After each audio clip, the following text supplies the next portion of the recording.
En este nuevo milenio, las presiones sobre los sistemas de salud van en aumento.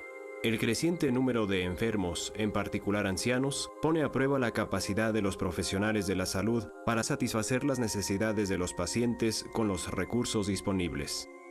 Y cada vez se oyen más argumentos jurídicos y éticos en favor de que los pacientes tengan mayor participación al elegir su tratamiento. Esta situación afecta en particular a un sector importante de la asistencia médica. Los médicos estamos cada vez más convencidos de que nuestro criterio sobre las transfusiones de sangre debe reconsiderarse. Hoy día, por lo menos el 80% de los pacientes preferiría que no se le administrara sangre. Los titulares de prensa así lo indican. Tanto a médicos como a pacientes les inquietan las complicaciones transfusionales, la escasez de sangre y la seguridad de los hemoderivados. Por citar un ejemplo, la Organización Mundial de la Salud calcula que las transfusiones e inyecciones contaminadas provocan en el mundo unos 5 millones de infecciones por el virus de la hepatitis C cada año. Las gestiones de los sistemas de salud nacionales por aumentar la seguridad de sus reservas de sangre han hecho que el costo de esta se dispare. Hace 2 años nos costaba unos 63 euros la unidad de sangre transfundida. Ahora nos cuesta 142. El tratamiento de los efectos secundarios de las transfusiones ha incrementado aún más los costos. Estos costos, indirectos y retardados, son enormes y desde luego elevan considerablemente el costo de la unidad de sangre. También hay que tomar en cuenta los miles de millones de euros o dólares que se han pagado como indemnización a los receptores de sangre contaminada y a los familiares que les sobreviven. En vista de los riesgos y los costos de las transfusiones a los que la sociedad se enfrenta, ¿existe un método mejor? ¿Pudiera la asistencia médica sin transfusiones satisfacer las necesidades y los derechos del paciente? Los profesores Earnshaw y Hetzer, así como otros muchos clínicos, han atendido a las peticiones de pacientes y de padres de menores. Veamos 3 ejemplos de operaciones complejas realizadas sin transfusiones. La cirugía a corazón abierto suele representar un gran reto. En Berlín, el profesor Ronald Hetzer explica por qué tuvo que operar el pequeño corazón de una niña de 10 meses. Esta niña tiene un defecto cardíaco congénito relativamente poco común. Existe una comunicación directa entre el ventrículo izquierdo y la aurícula derecha, lo cual crea un flujo anormal continuo entre el corazón izquierdo y el derecho.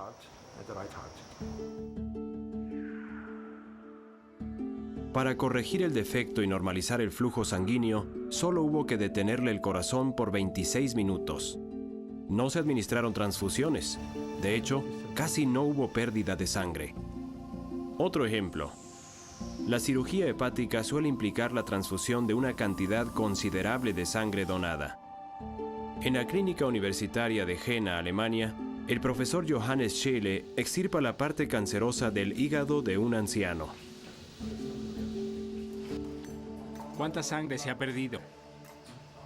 250 centímetros cúbicos. No se transfundió sangre donada y 18 horas después, el paciente conversaba con el doctor en la unidad de cuidados intensivos.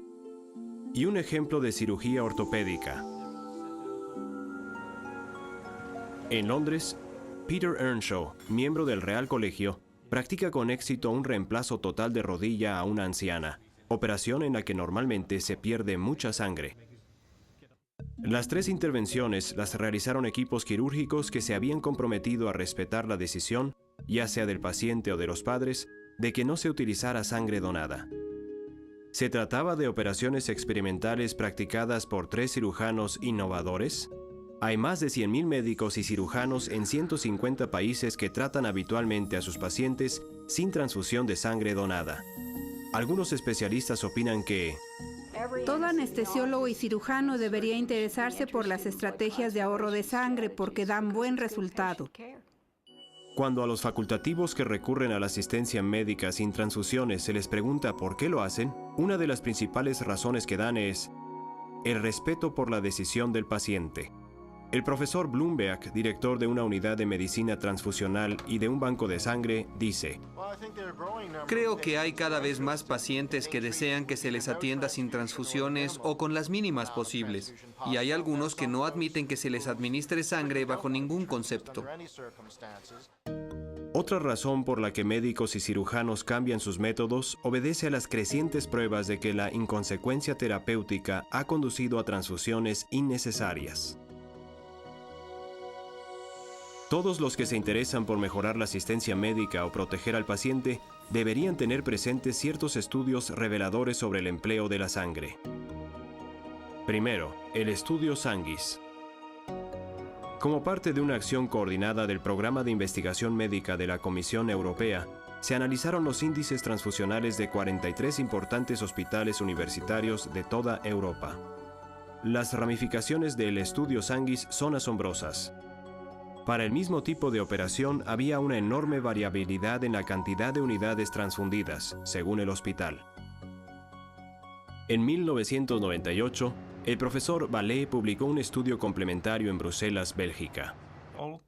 El estudio Biomed sobre transfusiones en el campo quirúrgico abarcó todo tipo de hospitales y encontramos exactamente la misma escala de variabilidad. Llegamos a la conclusión de que la variabilidad implica que muchos de los componentes sanguíneos que se transfunden se están administrando innecesariamente. Una comparación de los dos estudios reveló otro hecho significativo. Hubo 2 centros que participaron tanto en el estudio Sanguis como en el estudio Biomed. Basándose en lo que descubrieron en el estudio Sanguis, Habían logrado de algún modo reducir el uso de sangre en operaciones de cirugía mayor. La mortalidad se mantuvo igual antes y después de cambiar su criterio transfusional, y la estancia hospitalaria fue más corta. Los nuevos procedimientos que emplearon no fueron difíciles de adoptar, y aunque requirieron tiempo y una considerable labor educativa, no hicieron aumentar los costos. poco después, en Canadá, el Dr. Hebert realizó un estudio a gran escala de pacientes graves en cuidados intensivos. El profesor Spahn evalúa los resultados. Me refiero al estudio de Ibert, en el que se demostró, con más de 800 pacientes, que transfundir menos da mejores resultados. La conclusión obvia es que las transfusiones innecesarias ocasionan trabajo innecesario y un costo innecesario. Además de satisfacer la petición del paciente y evitar la hipertransfusión, muchos facultativos dicen que al implementar la asistencia médica sin transfusiones, su objetivo es evitar riesgos médicos. En una unidad de sangre almacenada existe el riesgo de contaminación bacteriana. La contaminación bacteriana, sea que se produzca al tiempo de la donación o después por un almacenamiento inadecuado, puede producir infecciones mortales. Por otra parte, pese a las mejoras en los análisis, las infecciones virales siguen representando una grave amenaza. A los especialistas les preocupa lo que sucederá en el futuro. ¿Mutarán los virus existentes y producirán enfermedades? No hay razón para creer que no lo harán. El problema de la sangre contaminada es que parece que siempre nos lleva ventaja. Además, las transfusiones de sangre provocan en el receptor un estado de inmunosupresión que ocasiona más infecciones postoperatorias, así como una recidiva tumoral más pronta y frecuente. Calculamos que en Estados Unidos tal vez mueran anualmente de 10.000 a 50.000 pacientes por causas relacionadas con la inmunomodulación transfusional. Puede que el riesgo médico más sorprendente y menos reconocido sea el error humano. Administrar sangre de un tipo incompatible puede producir una reacción más o menos grave o hasta mortal. El profesor Spence, director de formación quirúrgica, reconoce: podemos clasificar mala sangre y provocar una catástrofe. Algunos han muerto y mueren por recibir un tipo de sangre equivocado. De hecho, según los informes, el error humano es la causa de hasta la mitad de todas las muertes provocadas por las transfusiones. Ante estos factores, decisión del paciente, transfusiones innecesarias, riesgos médicos, así como reservas de sangre menguantes y costos de la sangre en alza, El profesor Van der Linden resume la conclusión a la que llegan muchos especialistas. En vista de que permite mejorar la atención al paciente y reducir el costo de la asistencia médica, el ahorro de sangre no es opcional, es imprescindible. Lo bueno es que ya existen tratamientos seguros, prácticos y rentables. Es posible brindar la mejor atención médica sin emplear sangre halogénica. Hay medidas muy sencillas y baratas que ayudarían a la mayoría y que se pueden adoptar hasta en el hospital más pequeño. El ahorro de sangre es un método muy sencillo, evita complicaciones, resulta menos costoso y ofrece mejores perspectivas al paciente. Las técnicas alternativas a las transfusiones que utilizan estos equipos quirúrgicos se pueden agrupar bajo uno de 3 principios básicos o pilares. El primero es tolerancia a la anemia. Al fluir por las arterias, los eritrocitos transportan el oxígeno vital a todo el cuerpo. El paciente anémico tiene una baja proporción de eritrocitos en su volumen sanguíneo. Si una persona pierde mucha sangre durante una operación o a causa de un accidente, el organismo puede tolerar un grado considerable de anemia. El profesor Moore, reconocido innovador en el campo de la cirugía traumatológica, comenta: los estudios indican que fisiológicamente el ser humano puede tolerar concentraciones de hemoglobina muy inferiores a las que se consideraban seguras. Los médicos empiezan a darse cuenta de que es posible tolerar un grado significativo de anemia en los pacientes. Pero la anemia solo es tolerable cuando el organismo cuenta con suficiente volumen circulatorio para seguir funcionando. También sabemos que ese grado de anemia podemos compensarlo con volumen, pues en tal situación este es el componente indispensable para mantener la tensión arterial. Al disponer de expansores del volumen sanguíneo de costo módico, la opinión médica está abandonando cada vez más la arbitraria regla propuesta en 1942 de que una concentración de hemoglobina de 10 constituía el umbral de transfusión, o sea, era la más baja que podía tolerarse antes de transfundir. El profesor Earnshaw explica lo primero que hizo para implementar un programa de alternativas a las transfusiones.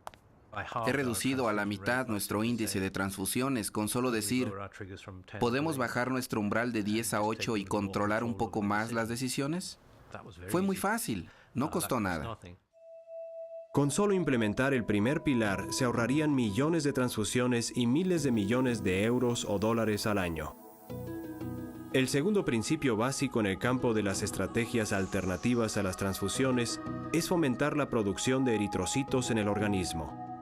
Es muy importante hacerlo antes de la operación en el caso de una persona anémica, y puede acelerar la recuperación tras una gran pérdida de sangre.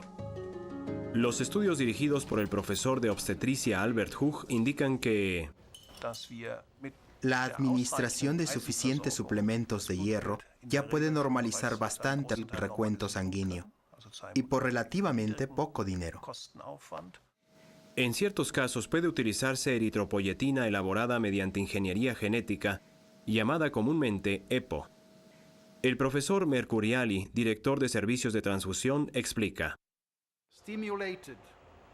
con la administración de eritropoyetina, se acelera la producción de eritrocitos. El tercer principio o pilar consiste en minimizar la pérdida de sangre. La técnica más importante para controlar el sangrado es evitarlo. La cirugía meticulosa resulta práctica y económica. Se pueden emplear diversos instrumentos para ello. Por ejemplo, el electrocauterio permite a los cirujanos cortar rápidamente y sellar los vasos sanguíneos al instante. También hay fármacos modernos que reducen la hemorragia. Algunos se aplican directamente sobre la zona afectada. Aquí se usa una compresa de cola de fibrina sobre la superficie disecada de un hígado para detener el sangrado. Respecto a la rentabilidad de tales fármacos, el profesor Barón señala: la reducción del sangrado intraoperatorio y del uso de hemoderivados compensa el costo del fármaco. Otra técnica eficaz para minimizar la pérdida de sangre en casos de hemorragia intensa consiste en recuperar la sangre del paciente. Se puede recuperar hasta el 50% de la sangre que de otro modo se perdería. Esta técnica satisface las necesidades éticas de muchas personas que rechazan rotundamente la sangre donada. Por ejemplo, algunos testigos de Jehová han permitido que se utilice una máquina tipo Cell Saver. Incluso existen modelos especiales para niños pequeños. La recuperación de sangre es una técnica muy valiosa porque cuando se utiliza, la sangre derramada por el cirujano no es sangre perdida para el paciente. Se pueden utilizar otras muchas estrategias beneficiosas. Todas ellas ayudan a evitar los riesgos y los costos sociales de millones de transfusiones. Para ilustrar el impacto de las técnicas debidamente combinadas, veamos la situación con la que se encontró en Módena, Italia, el equipo médico de Luana, una niña de 4 años que nació con un grave defecto cardíaco. Dicho equipo, dirigido por el profesor Marcelletti, jefe de cirugía cardiovascular, tuvo que realizar una serie de operaciones complejas. Por solicitud de los padres de Luana, la primera se llevó a cabo sin sangre donada y la operación fue un éxito. Para la segunda se contaba de nuevo con personal competente y el instrumental adecuado, incluida una máquina de recuperación de sangre. La meticulosa intervención, con el uso del electrocauterio, duró 2 horas y Luana solo perdió 100 mililitros de sangre. Sus padres estaban encantados y el equipo médico quedó satisfecho con los resultados. Hemos realizado la operación sin transfusiones de sangre, tal como tratamos de hacer con todos nuestros niños. Creo que todos estos niñitos merecen que no se les administre sangre para evitarles los riesgos de una transfusión. El Dr. Rosengart aporta más datos sobre la eficacia de la cirugía cardíaca sin sangre. En un estudio con 50 pacientes testigos de Jehová y 100 de la población general, vimos que con nuestra estrategia de ahorro de sangre, la estancia hospitalaria era más corta y el costo inferior. Aunque muchos clínicos crean que ciertas situaciones requieren obligatoriamente sangre, ¿qué opinan los que tienen experiencia en el empleo de alternativas a las transfusiones en casos de extrema urgencia? Primero, el punto de vista de un anestesiólogo. Lo primero que debe hacerse es detener la hemorragia, sea quirúrgicamente o por otros medios. Es importante actuar con rapidez y tener presente que los tratamientos pueden utilizarse incluso en casos de traumatismo. Ahora, el punto de vista de un cirujano. En todo caso de traumatismo con una pérdida significativa de sangre, siempre preparo el equipo de recuperación. En uno de los centros traumatológicos más concurridos de Estados Unidos, el profesor Cohn, jefe de traumatología y cuidados intensivos quirúrgicos, dice sobre los pacientes que rechazan sangre donada. Aquí atendemos a más de 3,000 pacientes al año que son testigos de Jehová y les practicamos entre 250 y 275 operaciones de cirugía mayor. Y no hemos visto que se haya prolongado la estancia hospitalaria ni que haya aumentado la mortalidad. De hecho, parece que ha disminuido un poco. En vista de estos hechos, muchos médicos concluyen que, en general, la asistencia médica sin transfusiones es rentable. Una de las virtudes de las alternativas a las transfusiones es que las más eficaces suelen ser las más baratas. La sangre es un producto costoso. Desde que adoptamos las nuevas técnicas, hemos reducido en un 70% los gastos en concepto de transfusiones para el programa de trasplante hepático. Y eso equivale a centenares de miles de libras al año, una cantidad muy superior al costo de los fármacos, tratamientos y métodos mecánicos que empleamos para reducir la pérdida de sangre. Es más una cuestión de dedicación que de técnicas. Se han obtenido resultados similares sin recurrir a maquinaria costosa. Además de ahorrar dinero y satisfacer las necesidades físicas de los pacientes, la asistencia médica sin transfusiones aporta otro beneficio. Es un beneficio ético, pues respeta la libertad que tiene la persona de aceptar o rechazar un tratamiento en particular. Uno de los principios fundamentales de la atención médica de calidad es respetar los deseos del paciente. El profesor Harding, que enseña ética a estudiantes de medicina y derecho, dice: Hoy día debemos vincular el deber ético de no hacer daño, de procurar que el paciente resulte lo más favorecido posible, con otro deber, el de respetar su autonomía, respetar sus opiniones y decisiones. En la Universidad de Glasgow, Sheila McLean, profesora de Derecho y Ética Médica, resume así la cuestión. Los médicos tienen la obligación absoluta, tanto legal como ética, de respetar la decisión del paciente. Tocante al concepto jurídico denominado derechos del paciente, el profesor Guillot, fundador del Instituto de Derecho Sanitario de la Universidad de Neuchâtel, dice: Opino que el derecho primordial de todo paciente es el derecho a la autodeterminación. Esto es, el de decidir lo que se hará con su cuerpo. Los pacientes tienen derecho a saber que existen alternativas, y no solo eso, sino también a que se les diga cuáles son los riesgos y beneficios asociados con esas alternativas. Tocante a la evolución de los derechos del paciente, el profesor Weisz-Sauer explica: Antes, el médico decidía cómo proceder y cargaba con toda la responsabilidad. Con el paso del tiempo, la relación se ha ido convirtiendo cada vez más en una especie de consorcio en el que el médico y el paciente tienen exactamente los mismos derechos. Reconocer los derechos del paciente concuerda con la Declaración Universal de Derechos Humanos de la ONU. Estas cuestiones legales se han hecho tan importantes que en 1997 el Consejo de Europa formuló la Convención Europea sobre los Derechos Humanos y la Biomedicina. El artículo 5 declara: una intervención solo podrá efectuarse después de que la persona afectada haya dado su libre e informado consentimiento. El principio del consentimiento informado indica que el paciente tiene el derecho de aceptar o rechazar cualquier tipo de intervención médica, como por ejemplo una transfusión de sangre. El artículo 6 trata una cuestión delicada con estas palabras. La opinión del menor será tomada en consideración como un factor que será tanto más determinante en función de su edad y su grado de madurez. No hay duda de que los menores, en sentido legal, pueden tomar decisiones sobre su tratamiento y su salud, y a menudo, en el caso de los adolescentes, están capacitados para hacerlo. En términos prácticos, ¿cómo se protege la libertad de elección de los pacientes y los padres? Si el médico no ve la manera de satisfacer los deseos del paciente tocante a cierta alternativa a las transfusiones de sangre, debería tratar de enviarlo a uno de sus colegas o a otro centro hospitalario donde se emplee dicha alternativa.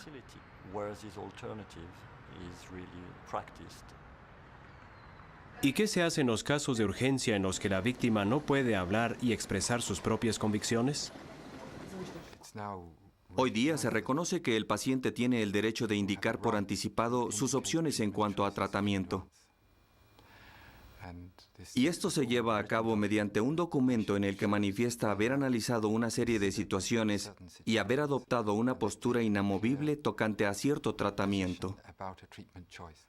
En una situación de emergencia, siempre se buscaría además una directriz por anticipado o una declaración previa de voluntad en, por ejemplo, la billetera del paciente. Respetar los derechos del paciente también aporta beneficios para la salud. Hay pruebas empíricas de que los pacientes que se sienten a gusto con el tratamiento suelen recuperarse antes. Veamos, por ejemplo, un caso del Hospital St. Richard de Chichester, en el sur de Inglaterra. La señora Whittington tenía artrosis de cadera en una fase tan avanzada que necesitaba un reemplazo total de cadera. Como es testigo de Jehová, se negó a aceptar transfusiones. Creo firmemente que la palabra de Dios está en contra de que aceptemos sangre, y la palabra de Dios es la verdad. El señor Patel estuvo muy dispuesto a operarme sin sangre. El médico tiene el deber de escuchar las peticiones de los pacientes, de escuchar lo que tengan que decir e informarles sobre las alternativas para que ellos escojan. En una conversación franca entre el médico y la paciente, surgió la pregunta de si aceptaría la técnica de recuperación de sangre. Cuando supe más acerca de la máquina y se me explicó el proceso, dije que aceptaría que la utilizaran conmigo. En este centro hay muy buena relación entre los pacientes y el personal médico. Tenemos una mentalidad muy abierta y un ambiente que favorece el aprendizaje. ¿A qué condujo esta actitud de colaboración? Las estrategias intraoperatorias que empleamos durante la intervención de la señora Whittington fueron hemostasia meticulosa, recuperación de sangre, valiéndonos de un equipo tipo Cell Saver, y también utilizamos una prótesis de cadera cementada. Ella me dice que está encantada con la operación porque se le ha aliviado el dolor. Conforme vaya aumentando la edad de la población mundial, sus necesidades médicas constituirán un reto cada vez mayor para los sistemas de salud, muchos de los cuales ya atraviesan dificultades. En este campo, la asistencia médica sin transfusiones es una tendencia prometedora. La adopción de un programa de ahorro de sangre no solo supone una reducción en el costo total del tratamiento para el paciente, sino también menos gastos para la sociedad. Aunque todas las intervenciones médicas conllevan riesgos, la asistencia médica sin transfusiones satisface de manera singular tanto las necesidades como los derechos del paciente. Preveo que, en el futuro, los pacientes prácticamente esperarán que toda operación quirúrgica necesaria se realice sin transfusiones de sangre. Es importante otorgar al paciente poder de decisión, no solo para respetar mejor su autonomía, sino también para potenciar un buen tratamiento médico. En la actualidad, los diversos métodos para reducir la necesidad de transfundir sangre están muy bien establecidos, bien probados y son muy seguros. Se han generalizado, pueden practicarse en cualquier institución en cualquier parte del mundo. El ahorro de sangre es un campo de la medicina seguro, eficaz y progresivo. Esta es la mejor manera de tratar a los pacientes y obviamente debería ser la norma terapéutica.